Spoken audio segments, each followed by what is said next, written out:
My name is Jody Muirhoff. People wanting to ban books read disturbing passages about sexual abuse at last month's school board meeting.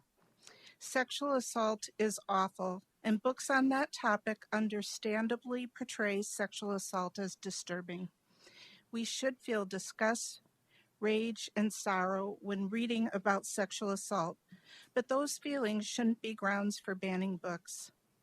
The Department of Justice reports the average age of a victim of incest is 8 years old.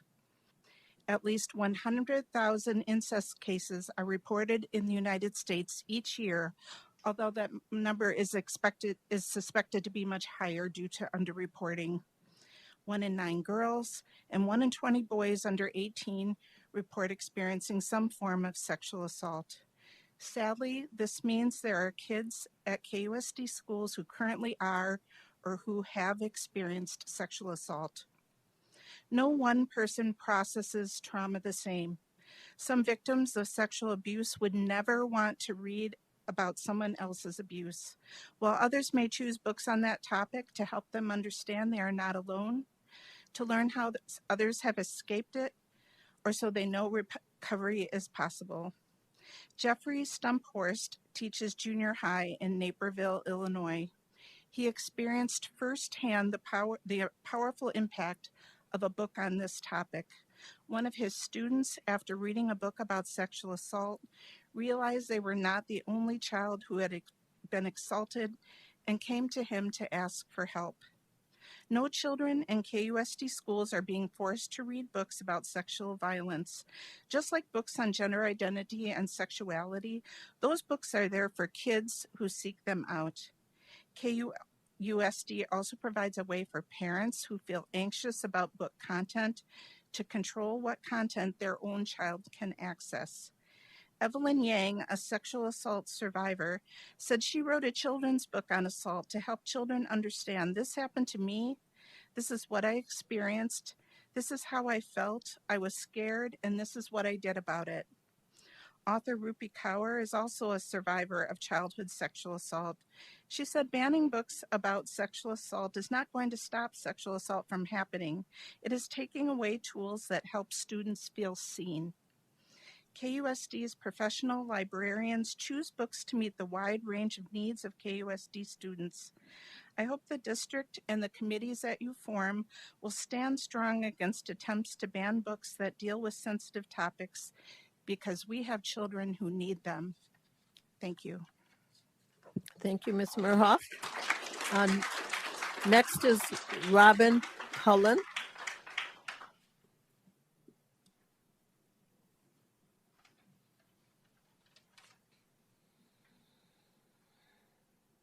My name is Robin Cullen. I return again this month to remind the school board that despite what some will say tonight, banning books is not about protecting children, because if it was, we would be talking about a whole host of other issues. It is simply a way to dismantle public education in order to get the government to pay for their private religious schools. And this is not the first time that citizens, under the guise of protecting children and traditional values, attacked public schools for being unsuitable. The year was November 14, 1960, when a 6-year-old Black girl attending a public school that had been all white was so audacious that most families pulled their children from school. After all, a Black child going to school with white children was not the way education was traditionally done in 1960. Just because something is traditional doesn't make it right. Those parents who were against desegregation were ultimately on the wrong side of history, as are the parents and board members here tonight advocating banning books that especially target LGBTQ+ students are on the wrong side of history. I asked the school board to stand on the right side of history by making sure that all students and families are represented in the types of books available in the library. I asked the school board to stand on the right side of history by supporting the First Amendment and intellectual freedom, ensuring that all students have the freedom to read. I ask the school board to stand on the right side of history by not allowing a single book to be pulled from the school libraries. I ask the school board to stand on the right side of history by supporting your librarians, who already have a process for parents to indicate which books their child cannot check out. Let me repeat that. There is already a process for limiting which books your own child has access to. Stop trying to ban books for every child. I ask the school board to stand on the right side of history by not engaging the bullies of mass resistance and Moms for Liberty, who come to you with their manufactured culture war as a way to promote their narrow view of what public schools should look like, with the ultimate goal being to dismantle public education altogether. I ask the school board to stand on the right side of history and continue to embrace public education as the cornerstone of our democracy. Thank you very much. Thank you, Ms. Cullen. Next is Heidi Helgeson. Good evening. My name is Heidi Helgeson. My pronouns are she, her, and hers. First of all, I want to thank all of the teachers, librarians, and staff who do so much, not only to teach, but also to care for our children. I've noticed that the phrasing has shifted from self-identifying as Moms for Liberty to concerned parents and grandparents. I did some research on Moms for Liberty. Far from the folksy image they are now trying to portray themselves as, the group is operating from a national playbook. From circulating the same titles to be banned to the stunt of reading explicit material, they are acting at the behest of paid consultants. They are part of the Republican war on public education. Jordan Adams is their education consultant. He spent a few years at Hillsdale College, a college that is working to push a religious conservative agenda in schools and the government. At a summit, Adams explained the blitz strategy, piling on policies and issues so that the public can't keep up with all of it. The language strategy is particularly offensive, calling teachers groomers, saying they are protecting children, saying they don't co-parent with the government, calling explicit book passages pornography. Last month, we heard a story about a librarian telling their student to lie about attending a GSA meeting. We don't know the whole story. This strategy is to tell an inflammatory partial truth. I think the glaring point was the parents' homophobia. These folks made a very big deal about saying they aren't against the LGBTQ folks or literature. Yet this child didn't feel safe talking to their grandparent about attending this club. Some folks made a point to define pornography, stating that it is intended to stimulate erotic feelings. Then they went on to read passages about sexual assault. What this revealed was that these folks are sexually stimulated by sexual violence. It's very disturbing. They are trying to distance themselves from the Nazis. That's a difficult task when in Indiana, Moms for Liberty chapter had this quote in its newsletter, quote, "He alone who owns the youth gains the future," end quote, by Adolf Hitler. They are trying to own our youth. It's not so folksy now, is it? Then we have the oft repeated phrase, "I don't co-parent with the government." Please, I invite you to do your own parenting. Stop trying to make the government parent for you. One of our founding concepts is in government is the separation of church and state. And if Time is Catholics up. are looking to protect children, they Time can is up. start prosecuting their Your time is pedophile up. Thank priests. you. Thank you, Ms. Helgeson. Next up is Lori Bernhardt.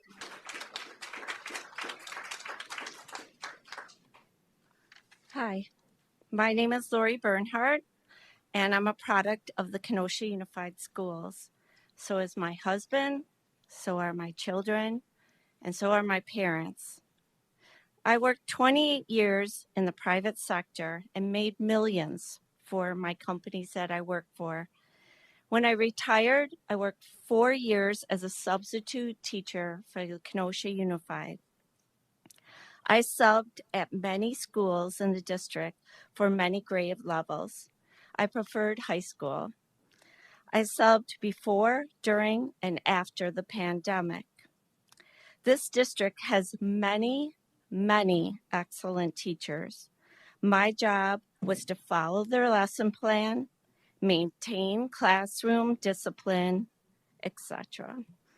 I worked at Tremper, Bradford, ITA, Lakeview Tech, Lance, Mahone, Washington, Harborside, and many more. My day began a half hour before school. I started by getting a laptop and attendance sheets from the office. I logged into my email, and there I received my lesson plan from the teacher that was absent that day. Worksheets and tests were waiting for me on the desk from the teacher. Sometimes I got links to videos to be shown. The students have daily communication with their teachers through Infinite Campus. I started the day by taking attendance and starting in on the lesson plan. Students come into class, sit down, and often get right to work. I can tell those teachers have excellent classroom management. Over the years, I learned that some grades were more difficult than others. Kids tend to be more immature at certain grades, and students will try to get away with a lot more. This is true in all the schools. I've been blessed not to have encountered a fight in my classroom, but I know that full-time teachers have had that. Kids learn to get along with people that have disabilities, different races, and different religions. The students sit next to and encounter people that they would not if they were home. They get real life experiences that often prepare them for life after graduation. Some students are wealthy, some are poor, and some, yes, I saw, were hungry in the classroom. Like in the private sector, there are some employees that are really go over and beyond. In Kenosha, the teachers often go over and beyond. Thank you, but your time is up. Okay. Thank you. Thank you. Thank you, Ms. Respect your Bernhardt. teachers. Next up is Amanda Becker.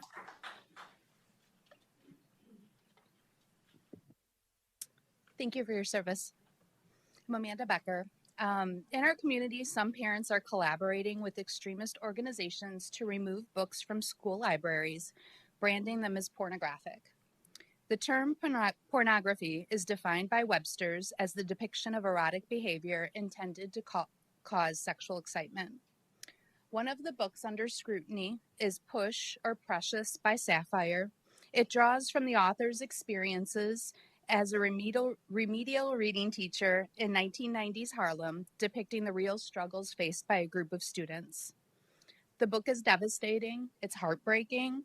The main character was raped and abused at a young age by both of her parents. She had her first baby by her father when she was 12 and her second by her father when she was 16. The narrative guides the reader through Precious's transformative journey of literacy, poetry, and self-expression.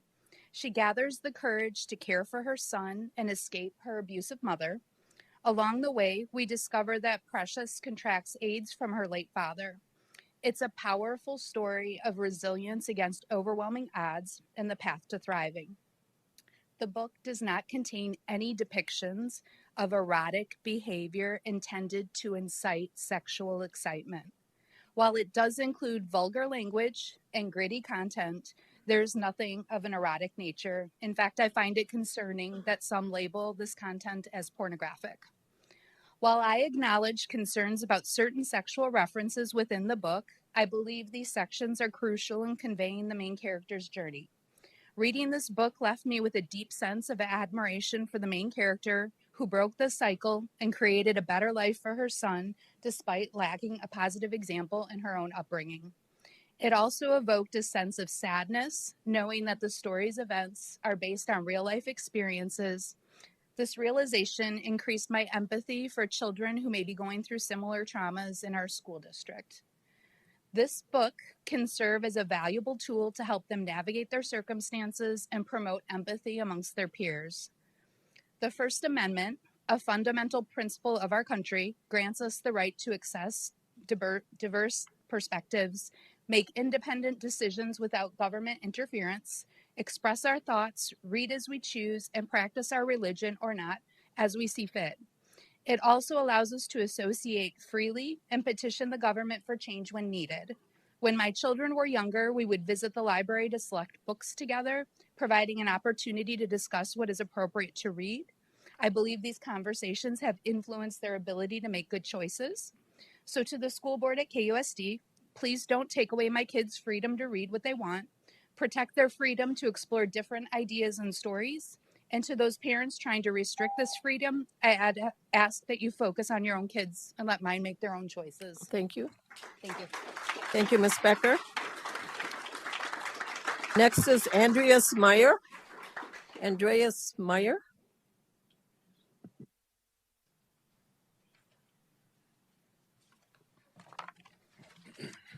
My name is Andreas Meyer. Earlier this month, KUSD board members, earlier last month, KUSD board members Eric Meadows and Christine Schmaling made posts on their Facebook campaign pages stating they Can I support. please ask that you not, I'm going to just respectfully ask that you not say names. Sure. Okay. Thank you.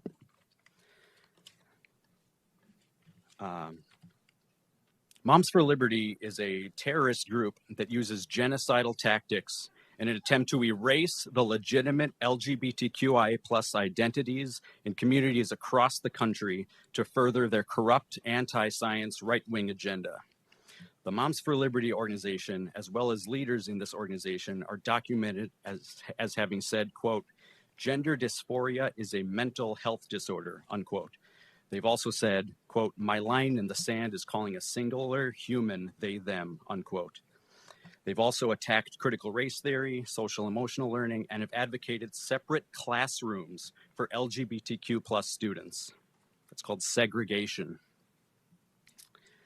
2 members of the board support this group. We have and will have students who are confused as to where they are on the sexual spectrum, sexual orientation spectrum, and the gender spectrum. These students deserve the resources they need to understand who they are. I believe their open support for Moms for Liberty constitutes violations of 8 separate subsections under the School Board Ethical Code of Conduct, Policy 8650. These include sections 1A, 1D, 1E, 1F, 3A, 3F, 5A, and 5E. They support a group that spreads destructive lies, propaganda, and genocidal tactics against the LGBTQ+ community. For these reasons, I call for them to be immediately removed from the KUSD School Board.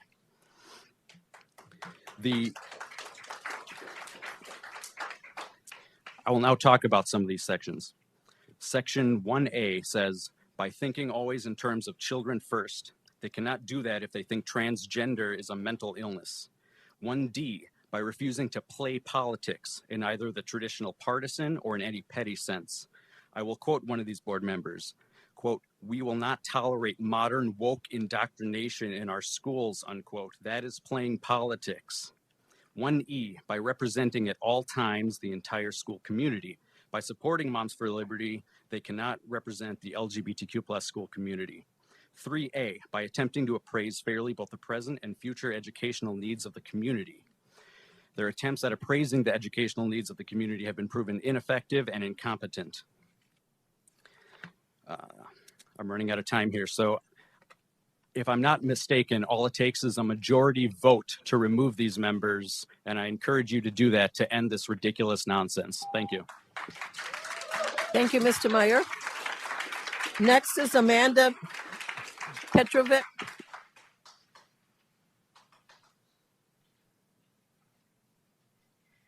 Hi, I'm Amanda Petrovic. I am a product of public education, and I'm going to agree with Mr. Meyer that those 2 people need to be removed immediately for several statutes. I also believe that you need to take adherence to what's going on between Mass Resistance and Moms for Liberty. They are discriminatory. They go against several laws from our Wisconsin statutes for education and are also federal statutes for education. Do not take the views of these members in all reality as they're being good parents. They're not. We send our kids to public school so that they can get a free public education, but also so that they can be, what's the big word when somebody asks me about homeschooling? How are they going to be socialized? Well, if you're denying LGBTQ communities, CRT, research, you're denying the Black history of the United States of America, you're limiting your kids' social ability because they cannot connect with the people around them. We have a diverse community in Kenosha. Therefore, we have to be tolerant and accepting and helpful so that we don't repeat atrocities of our past. It's absurd. The last time I was here, I heard parents read about the book Push, which is about resilience and recovery. And yes, many children need to find help. If you're not going to talk to them about sexual stuff, they need to find out what's going on so that they're okay or that they know to seek help.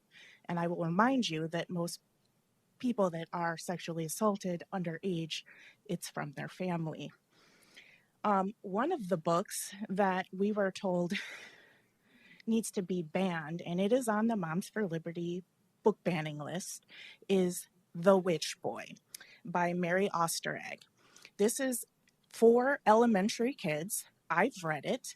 The most exciting part about it is it's a 13-year-old boy who's got a magical family, and it's all fantasy. So in his family, boys become shapeshifters, and females become witches, and they're only allowed to study witchcraft. And it's to prevent just bad stuff. But there's nothing over the top other than this little boy wants to study witchcraft. So I ask, what is wrong with this book? Is it because he doesn't want to do general gender stuff and be what his group decided boys have to do? That's discrimination. You can't ban that book over that. Same thing with witchcraft. It's religion. Time is You up. can't ban it. Thank you, Ms. Petrovic. Next is Carl Bryant.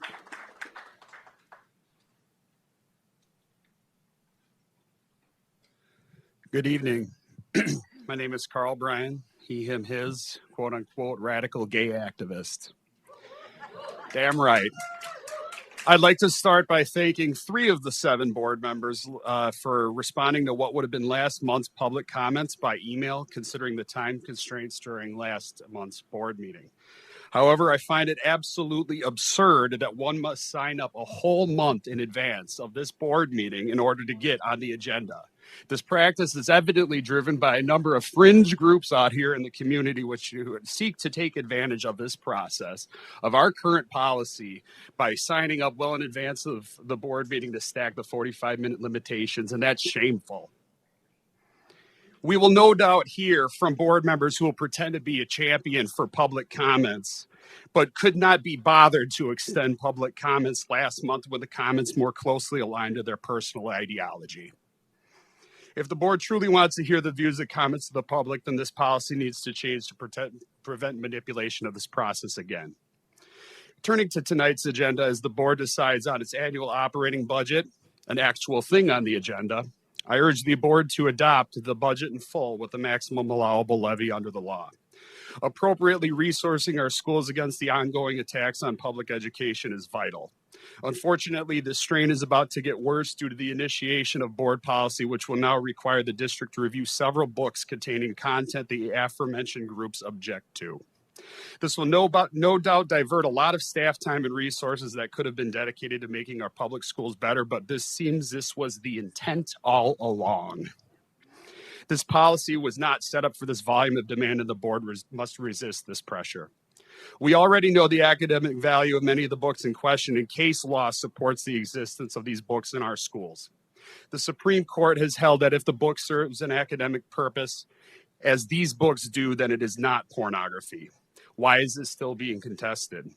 If a school board member says the books in question are better off in bookstores or in book drives, then why are we fighting over their access in those places too? If this isn't about homophobia, then why do the books in question contain LGBT content? And why are the citizens fighting for the freedom to read being attacked by people in this room as radical activists? And ironically, why are those books, or why are those supposedly concerned about child safety requesting directory information about Kenosha's families? If there's anything that needs to change about this, that needs more guardrails, it is this process entirety. The adults need to set a better example because that example is failing Kenosha. And our school board should not be instigating these attacks on our school system by heeding to the ridiculousness that is being said in our community, on social media, or on Fox News. It is time to protect public schools and all of Kenosha's students. Thank you. Thank you, Mr. Bryan.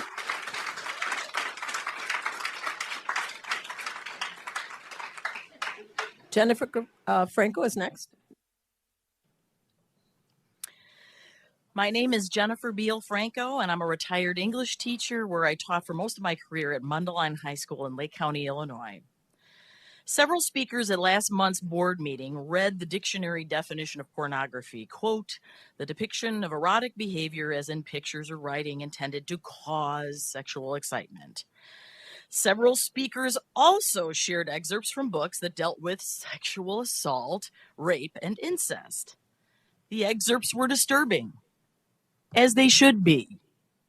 When authors write about those topics, their intent is to capture the trauma of sexual violence. Now, if listeners found those excerpts sexually exciting in any way, they frankly should seek help immediately. To further highlight the difference between pornography and descriptions of sexual violence, remember that when police investigate cases of rape, they use a rape kit. They don't use a pornography kit. Now, regarding our public schools, what good can books about sexual assault, rape, and incest have, and why should students have access to them? I'll focus on the novel Speak by Laurie Anderson, a book often found on banned book lists. It's about a girl named Melinda who is raped at a party before her freshman year. Unable to verbalize what happened, she nearly stops speaking altogether, expressing her voice through her art. This expression slowly helps Melinda acknowledge what happened, face her problems, and recreate her identity. My friend Kylie recently told me the following. I remember reading the book Speak when I was in high school, which helped me understand the impact rape can have on the victim. This book helped me deal with my own sexual assault at the age of 13. I didn't tell anyone for a long time after it happened, but Speak helped me find my voice. If a book can provide our students with a way to understand something like rape or incest and give them the courage to speak and seek help, why wouldn't we want them to have that tool? That is, if we truly care about our kids like we say we do. Censoring books that deal with difficult adolescent issues does not protect anyone. Quite the opposite. It leaves kids in the darkness and makes them vulnerable. To quote author Laurie Anderson, censorship is the child of fear and the father of ignorance. Our children cannot afford to have the truth of the world withheld from them. Thank you. Thank you, Ms. Franco. Okay, next is Sarah Kirby. Sarah Kirby. A little bit shorter. Sarah Kirby, she, her, hers. Tonight I'm actually going to be reading some statements from students in our district because as the Reverend Dr. Monica Cummings said to me tonight, nothing about us without us. Hello, my name is Shiloh Raymond. I attend Harborside Academy. And tango makes 3, by Justin Richardson, Peter Parnell, and Henry Cole is a book for 2 to 5-year-olds. Banned for challenges that mostly distill down to the book's depiction of a same-sex loving relationship between two penguins, unsuited to age group, anti-family. But it's not about LGBTQ, right? Twilight by Stephanie Meyer. Language, 7 biblical swear words. 1.4% of pages contain language, adult content. PG-13, a couple of heated kisses and allusions to sex. Violence, PG-13, for the boss fight at the end and thematic elements. This is okay, but a children's book that teaches that same-sex relationships is not okay? But it's not about LGBTQ, right? You want to ban books that can help people learn that same-sex marriage is okay? Maybe you guys should read it. You want to get rid of books that LGBTQ kids can relate to and find who they are? 9.5% of the youth population of KUSD identifies as LGBTQ, and you want to tell them that they are going to be pedophiles just for being themselves. Because you say that the books are too pornographic, you want to tell children, that they are going to be pedophiles. But it's not about LGBTQ, right? This second statement is from Brendan. I am here today on behalf of Bradford High School GSA. I'm here to talk about the banned books. I've read all 3 of these books, and the 2 things that they have in common is 1, they are LGBTQ related, and 2, they have some sort of queer sex education. Let's Talk About It goes in depth about consent, relationships, sexuality, and queer and straight sex and how your body parts work. I read it front to back and learned so many things schools should be teaching. What's the Tea talks in depth about gender, and honestly, I wish I had access to these books beforehand. Genderqueer is an amazing story, and there is nothing graphic about it, other than it being Your a time is graphic up. novel. Thank you, Ms. Kirby. Next is Kristen Denert.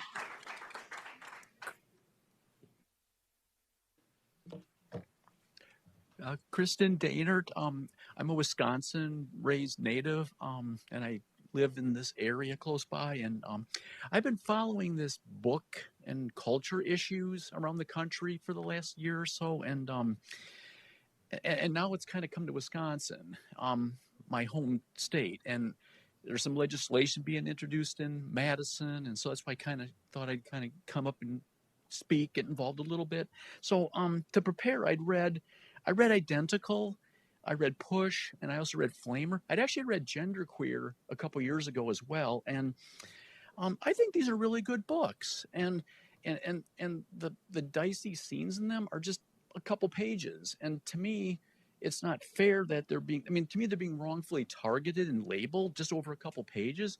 I mean, to me, they're really good books, and to me, they're just typical fiction drama that, and there's other types of drama too. We've got, kidnappings, heists, capital crimes being committed. And so I think they're appropriate to have these books around.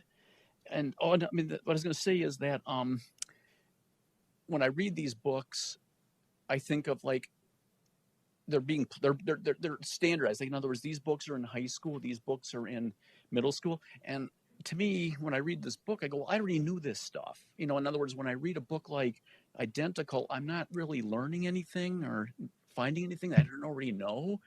And so to me, I just focus on the book. So when I read Identical, instead of focusing on those bad passages, I go, wow, poor girl. I hope she turns out okay. And some previous speakers made some good points how these books reflect real life situations, human experiences. And to me, if these books get removed, I mean, I've seen arguments saying that, well, these books are available online or in other libraries, but I don't think that's the point, because if those books are taken out, then you're saying, well, these books are not part of that human experience, those real life experiences. And to me, those real life experiences are part of that journey from childhood to adulthood. The real world is full of good, not the best stuff. And I'm not saying that the schools teach, I mean, it's not just about reading and writing, and schools don't teach this stuff, but having the books available, I think, is important as part of that, environment and that journey to adulthood. So, the superintendent read your policy, and I think that sounds like a pretty good policy. And hopefully the committee who is appointed to review these books takes into account a lot of the comments said here tonight, and takes into account that these books, if they're read in their entirety, are just a few pages with a little bit of dicey content, but from a literary perspective, they're great books. So I wish you all good luck, and hope you can put this issue to rest. And thank you. Thank you, Kristen. Sabrina Landry is next. Hi, my name is Sabrina Landry. Good evening, school board members and Dr. Weiss. There are a few things I would like to speak about tonight. First, let's talk about the right sizing meetings. I understand the need to close schools, I do. But those meetings gave data, some not even complete, schools within schools, for example. The meetings did not cover what the community wanted to know. We were all under the impression that there would be real discussion with the community, not just a survey at the end. That goes along with transparency as well. Next thing, I would like to discuss the fact that all of our student information was released. It's insane. There needs to be immediate changes made to that policy. No one should have access to that unless school related. The man that the info was released to is in line with the hate groups we have here in Kenosha, but I'm sure some of you already knew that. The man is not to be trusted, but hey, too late for that. Who knows what that is going to be used for now? The last thing I would like to talk about is the lack of transparency. Transparency regarding book banning, transparency regarding closing schools. Real community discussion should happen before they're closed, especially the communities and neighborhoods where they will be most affected. Closing schools and not having plans for said buildings is a problem. Those buildings that are then empty will bring graffiti, vandalism, lower property values. These are not small things. The community should have a part in this. The decisions are being made in November. How can we have more transparency within all of this? Actually, I have another topic I'd like to discuss. Mass Resistance and Moms for Liberty are trying to ban books. We all know that. It's been a topic now for a while. The inserts that they are reading do not give any of the context of the book. They're only reading things that maybe offend them. But like others said, they gave the definition of pornography. The sexual assault books, it's really disturbing how they find that as pornography. Like, if you guys don't see that, then that's a problem. From my personal experience growing up in a life filled with trauma, I mean, I've been through almost every trauma you can begin to think about. Books were my life. My escape was books. My librarian at Bradford would set aside books for me every week that they came in, ones that she knew would relate to me. And she'd let me check out 4 to 5 books a week. I don't see this as a problem. If your children need to relate to something like sexual abuse or emotional abuse or physical abuse, those are going to be disturbing things to read about. I get it.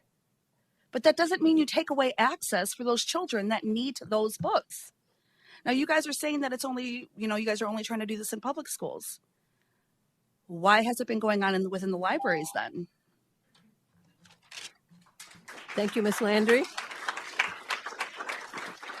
Kevin Hutchinson.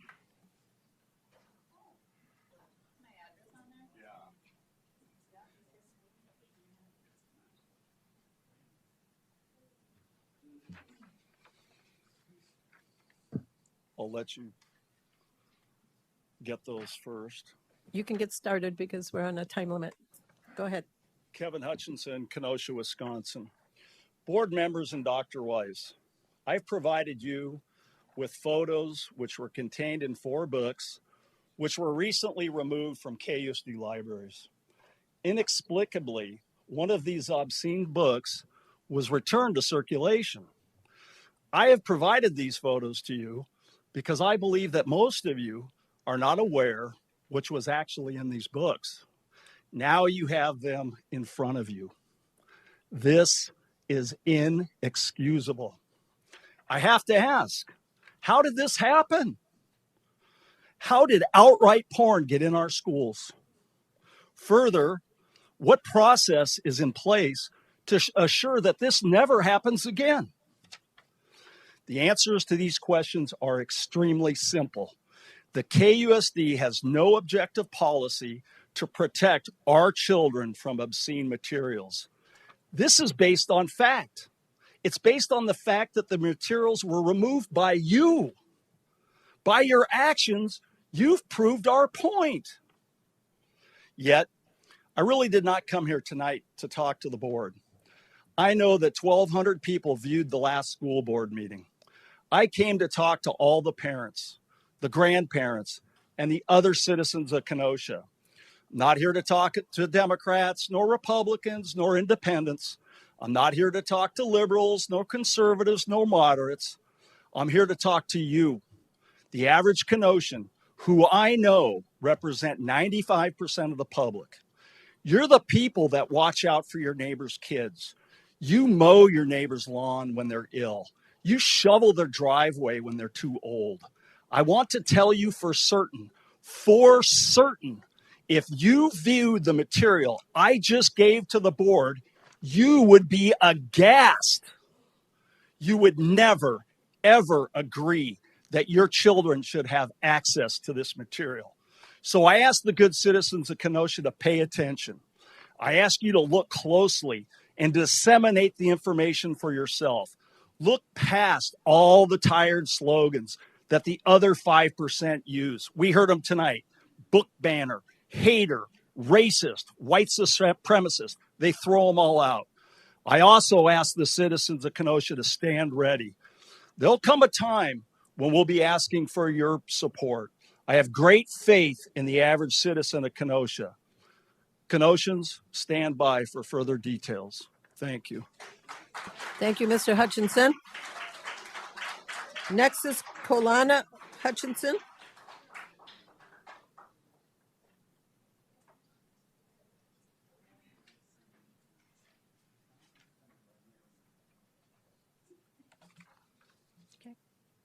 Hi, my name is Colana Hutchinson. It took no less than a national media firestorm for the KUSD to finally remove 3 pornographic books from school libraries. For these books to get into the KUSD libraries in the first place indicates utter failure of KUSD policies and procedures and a lack of quality control of purchased books. It also indicates a lack of accountability of those holding this responsibility and authority, not to mention their negligence or worse, purposefully achieving their own self-interest or agenda. KUSD has broken trust with parents and the community. The school board must implement a strong, clear, and transparent policy for protecting children from harmful, sexually explicit books and materials. To not do so makes the board complicit in sexualizing our children.